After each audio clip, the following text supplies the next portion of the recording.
Здесь, в Италии, я поняла, что посещение секонд-хендов и антикварных магазинов – это не только не стыдно, но и невероятно увлекательно. Для итальянцев это настоящее развлечение. В таких магазинах можно окунуться в прошлое и найти настоящие сокровища за копейки.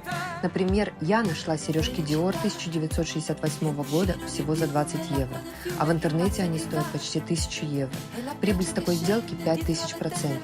Как вам такой вариант заработка в Европе?